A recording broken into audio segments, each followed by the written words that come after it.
Que bom receber você aqui hoje para o segundo encontro do desafio 5 dias para uma vida mais feliz. Ontem eu contei a você um pouquinho da minha história, sobre uma fase da minha vida que eu vivia no piloto automático.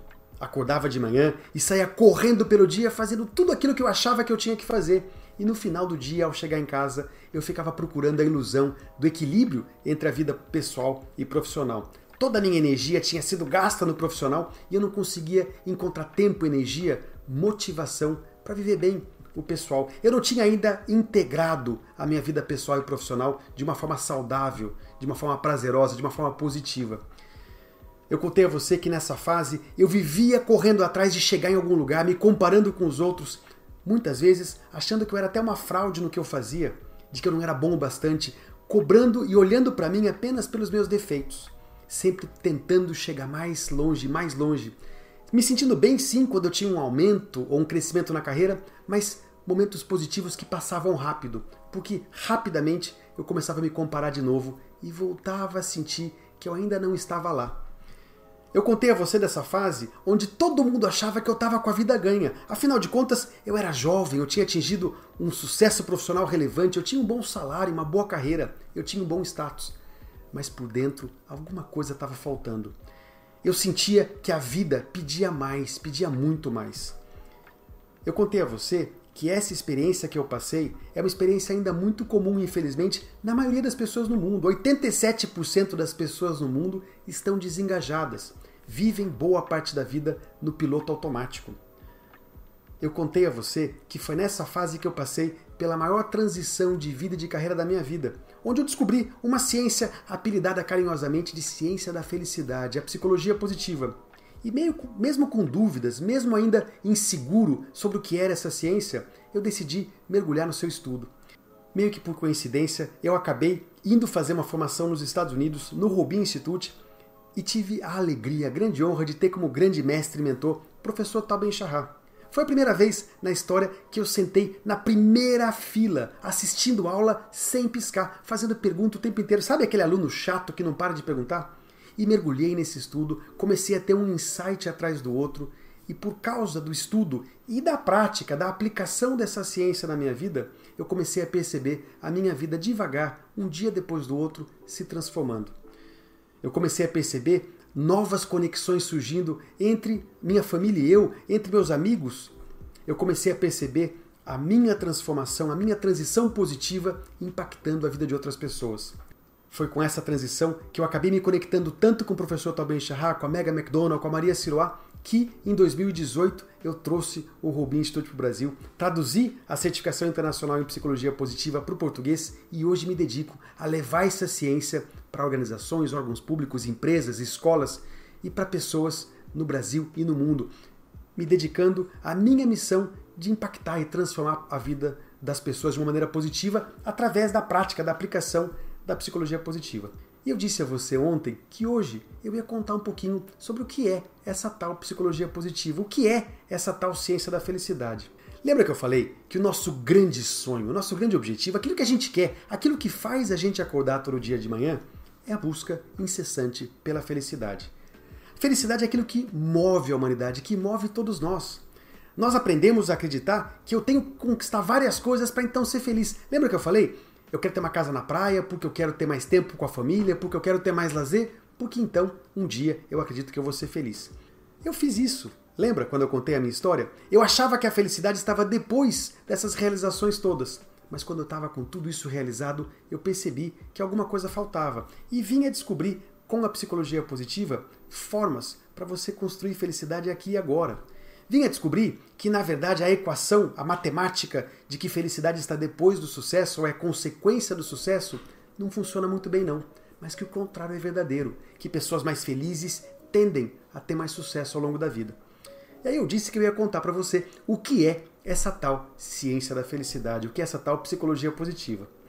Veja só, felicidade é um assunto muito antigo mesmo. Aristóteles já estudava na filosofia grega o que é essa tal felicidade. Ele usava a denominação eudaimonia e já dizia lá atrás que felicidade é a busca do homem, a maior busca do ser humano, que é aquilo que a gente busca por si só, que as pessoas têm vontade de serem mais éticas, mais corajosas, mais ricas, porque elas acreditam que ao conseguir tudo isso, elas vão ser mais felizes.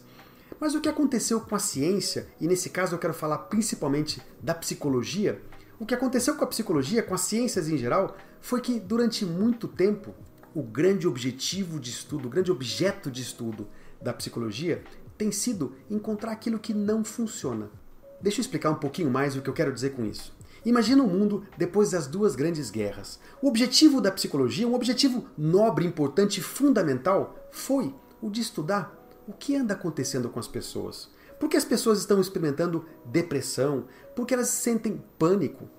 Por que algumas pessoas sentem um estresse tão profundo, uma ansiedade tão profunda? Crise de ansiedade? Por que alguns casais não dão certo e o número de divórcio tem aumentado? Por que algumas crianças têm tanta dificuldade em aprender? E a psicologia, ao estudar tudo isso, ela começou a descobrir formas para ajudar essas pessoas a voltarem ao normal, a se sentirem melhor de novo. A psicologia começou a entender então o que acontece com o cérebro do indivíduo deprimido e começou a trabalhar com intervenções, com terapias, com medicamentos para ajudar esse indivíduo a voltar para a linha da normalidade, para se sentir bem de novo.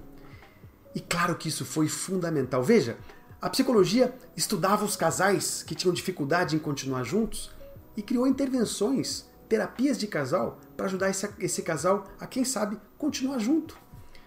Ajudar crianças que tinham dificuldade de aprender ou que têm dificuldade em aprender a começar a voltar para o nível da sua turma. Tudo isso foi muito importante. Só quem já teve um dia depressão ou conhece um familiar, um amigo que teve depressão, sabe da importância de alguém um dia ter descoberto um remédio que você coloca embaixo da língua e 20 dias depois você volta a ver o sol, volta a ver a luz, as cores da vida. Tudo isso foi muito importante. O estudo, o foco da psicologia foi muito importante. Mas o que dois pesquisadores no final do século passado, mais ou menos em 1998, perceberam, e o nome desses pesquisadores é Martin Seligman e Mihaly Csikszentmihalyi, principalmente, tem outros, mas esses são os principais, o que eles perceberam é que quanto mais eu estudo aquilo que não funciona, que não dá certo, mais eu aprendo sobre isso. Ou seja, eu sei tudo o que acontece com o cérebro do indivíduo em depressão ou com crise de ansiedade. Eu sei exatamente o que os casais que não ficam juntos fazem. Eu sei tudo o que está acontecendo com aquilo que não dá certo, porque é o que eu estudo. Mas eu não aprendo nada sobre as experiências absolutamente acima da média. Deixa eu contar uma historinha para tentar ilustrar o que eu quero dizer com isso.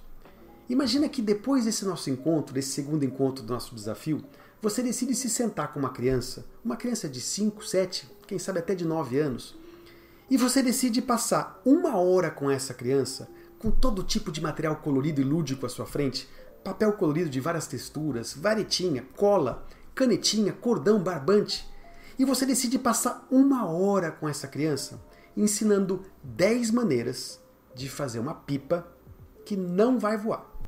E essa criança mergulha com você, se diverte, aprende tudo o que você tem a ensinar. Ela termina com as 10 pipas que não voam de jeito nenhum. Imagina que depois desse exercício, depois de ensinar tudo isso para ela, tendo todos os materiais ainda à disposição da criança, você pede para a criança, bom, agora que eu te ensinei tudo isso, eu quero que você faça uma pipa que voe.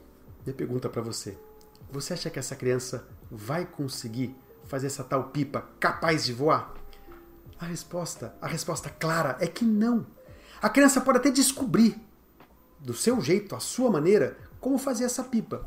Mas o que você ensinou para ela não serviu de nada para isso. Foi isso que o Martin Seligman e Mihaly Csikszentmihalyi perceberam. Eles perceberam que se o que eu quero da vida é viver o potencial máximo para uma vida melhor, se o que eu quero é ser o mais produtivo possível, o mais feliz possível, se eu quero que o meu casamento seja maravilhoso, se eu quero aprender mais rápido do que a média, se eu quero viver acima da média, eu não posso continuar estudando quem está lá embaixo. Eu preciso estudar aquelas experiências, aquelas pessoas, aqueles casais, as comunidades, as escolas que estão tendo um resultado acima da média. Eu tenho que aprender com eles para ajudar, não a tirar a pessoa abaixo da média para voltar para a média, mas para ajudar essa média a se elevar, a subir. Se o que a gente quer da vida é uma experiência cada vez melhor, eu preciso estudar as experiências absolutamente acima da curva. Olha que interessante. Nas ciências em geral e na psicologia em especial, uma forma tradicional de fazer pesquisa é encontrar uma linha média.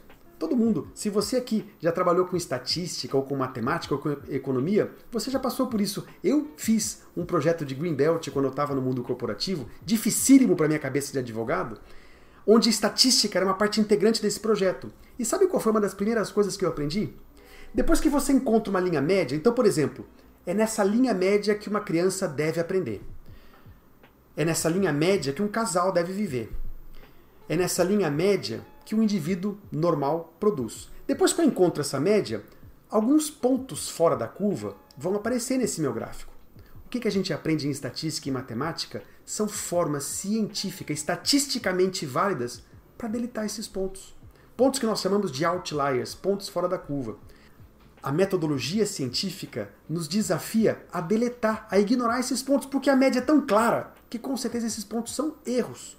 Então o que eu faço? Eu deleto esses pontos, eu me prendo à média, e toda vez que alguém cai da média, que uma criança não consegue aprender tão rápido, ou que um casal não fica junto, ou que um indivíduo está sentindo não um bem-estar médio, mas ele está sentindo muito mal-estar, ou ansiedade, ou estresse, eu trabalho com intervenções e medicamentos, de novo, tudo muito bom, tudo muito válido, para trazer esse indivíduo para cá. Mas o que o Martin Seligman e o Mihaly Csikszentmihalyi perceberam é que se o que a gente quer é uma experiência maravilhosa, incrível, transformadora, eu preciso estudar, sim, esses outliers.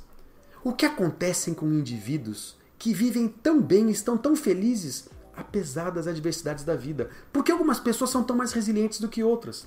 Por que alguns alunos, algumas crianças, alguns jovens aprendem tão acima da média e às vezes, estudando numa escola deficitária, carente, ele consegue ser o primeiro aluno de medicina numa universidade federal? O que acontece com esse aluno? O que acontece no cérebro de um indivíduo que, apesar de morar numa situação de carência, de dificuldade, vive tão bem? Por que alguns casais vivem uma vida aparentemente tão positiva e feliz e tão longa? Eu quero fazer um parênteses aqui para contar a história do vô Jaime e da vó Maga. O vô Jaime e a vó Maga são os meus queridos avós. Passaram mais de 70 anos juntos, únicos namorados. E no finalzinho da vida, o vô Jaime continuava acordando às 4h55 da manhã. Sabe por quê? Porque ele queria estar com o cafezinho pronto para a vó Maga, para dar um beijinho de bom dia para ela todo dia de manhã, às 5 horas da manhã. Eu não sei você, mas esse é o casamento que eu quero para mim. Quando eu olho para a Manu e para minha vida com ela, eu quero viver não um casamento médio, eu quero viver um casamento incrível. Quando eu olho para os meus filhos, eu não quero que eles vivam bem. Eu quero que eles vivam muito bem, que eles tenham uma vida incrível. Eu quero que eles sejam mais longevos, mais positivos, mais produtivos.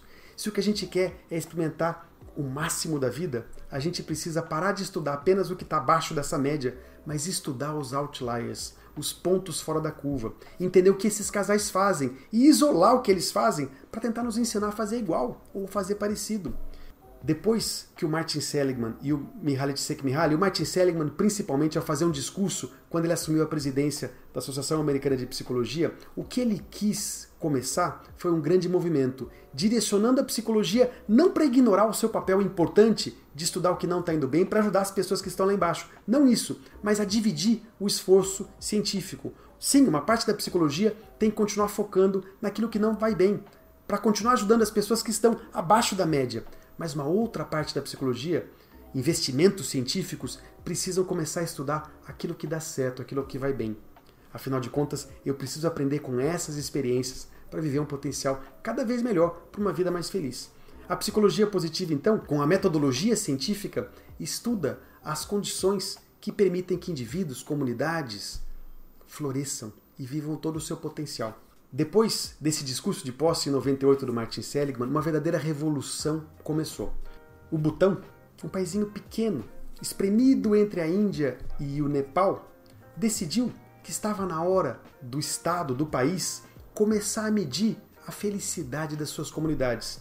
Ele criou a felicidade interna bruta, uma medição muito parecida com o PIB. Veja só, como é que a gente avalia se um país está indo bem ou não hoje, atualmente no nosso mundo? Com o PIB. Quanto mais riqueza o país produz, em tese, melhor ele está. Não é verdade? Não é assim que a gente faz? Agora pensa comigo, imagina que um país começa a explorar um minério, destruindo todas as florestas, para produzir uma panela com mão de obra infantil quase escrava, para vender essa panela superfaturada para um país vizinho que está em guerra civil, cometendo genocídio. Minha pergunta para você. Eu estou produzindo panela com minério barato, que eu estou extraindo, destruindo floresta, sem me preocupar com a floresta, usando mão de obra infantil quase escrava e estou vendendo superfaturado para um país vizinho. O que acontece com o meu PIB? Aumenta. Faz sentido? Aumenta e aumenta muito. Minha pergunta para você, e é uma resposta óbvia que eu sei que você vai dar, isso é bom? É o que a gente quer como nação? Que o nosso PIB aumente com algo assim? Foi isso que o Butão percebeu. Se o que as pessoas querem é mais felicidade, e a gente já sabe que a riqueza não traz necessariamente felicidade, eu preciso medir se as comunidades são ou não são felizes e definir as políticas públicas em direção a potencializar ou abrir espaço para que as pessoas se tornem mais felizes.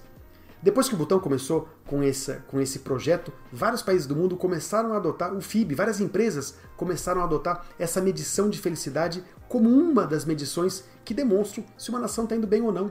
A ONU começou a medir a felicidade dos países. A cada 2 anos ela emite um relatório que conta como os países estão em relação à felicidade e bem-estar.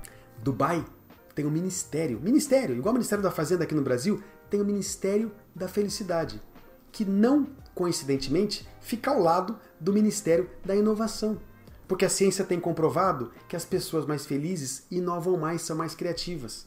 Várias escolas ao redor do mundo, um projeto que começou no Butão e hoje está em vários países, começou a implementar felicidade como conteúdo. Como é que eu transformo os professores em pessoas mais felizes para que os alunos se tornem mais felizes e isso traga um resultado, inclusive acadêmico, melhor. A psicologia positiva, então, é uma vertente da psicologia que quer estudar o que funciona. Essa revolução não parou. Um pesquisador chamado Dan Buettner, por exemplo, ele passou vários anos morando em 3 comunidades ao redor do mundo, que são as comunidades mais longevas do mundo. As pessoas vivem numa média muito acima do normal, mais de 100 anos, com saúde, carregando lenha na cabeça, fazendo almoço de domingo para a família inteira. É uma comunidade lá em Okinawa, no Japão, numa pequena vila na Sicília e uma cidade perto de Carmel, na Califórnia. E ele isolou quais são os 7 fatores cientificamente embasados que demonstram por que essas comunidades vivem mais. E a partir daí, cria-se, o nome desse livro, para quem quiser ler, é Zonas Azuis. A partir daí, a psicologia positiva, então, começa a criar formas, metodologias, intervenções para nos ajudar a viver essa experiência. A psicologia positiva passou a ser o grande objetivo, disseminar a psicologia positiva, o grande objetivo da minha vida, porque é a ciência nos ensinando, através de grandes evidências científicas feitas pelas maiores universidades do mundo, formas para que a gente possa viver todo o potencial que a gente tem para ter uma vida melhor. Bom, o estudo da psicologia positiva, a disseminação dessa psicologia positiva do jeito certo, com toda a base científica que ela tem, se tornou a grande missão, o grande projeto da minha vida. Foi por isso que eu trouxe o Robin Institute para o Brasil. E o que eu tenho notado, o que está claro hoje em dia, é que esse movimento da psicologia positiva veio para ficar e não vai parar mais de crescer. A velocidade de crescimento da psicologia positiva no mundo, e em especial no Brasil, é assustadora. Hoje a psicologia positiva permeia todos os setores da nossa sociedade. Empresas já sabem que não dá mais para fugir desse assunto, que é impossível continuar esperando que o indivíduo produza tudo que a empresa quer que ele produza, sem cuidar da sua saúde mental, do seu bem-estar, da sua felicidade. Órgãos públicos estão buscando esse assunto. As escolas sabem que as crianças precisam ser mais felizes para ter resultados melhores. O crescimento da psicologia positiva no mundo é enorme. Hoje em dia, o profissional da psicologia positiva, ele navega em todos os setores. Dentro do próprio Robin Institute, nós temos alunos que são médicos, psiquiatras, psicólogos, coaches, profissionais de RH, diretores de empresa, líderes de grupos e empreendedores, terapeutas de várias áreas. Hoje em dia, a psicologia positiva permeia todos os setores e ela não vai parar mais de crescer. Se tornou uma carreira do futuro, e não só uma carreira do futuro, mas um conteúdo indispensável para várias profissões. O Yuval Harari, um dos grandes pensadores da atualidade, no seu segundo livro, o livro Homo Deus, ele diz que existem 3 grandes drivers para a humanidade na atualidade. Sabe qual é um desses drivers? A felicidade. As pessoas não se contentam mais em viver uma vida sem explorar o potencial para que essa vida seja cada vez melhor. É isso que a psicologia positiva traz, é isso que a psicologia positiva busca fazer. E é por isso que eu estou aqui, é por isso que eu convidei você para esse desafio, é por isso que eu te convidei para participar até o final, porque no nosso 5º encontro eu vou estar ao vivo com você para ensinar formas cientificamente embasadas de você auferir o seu bem-estar e de começar a construir mais positividade e de mais felicidade para a sua vida.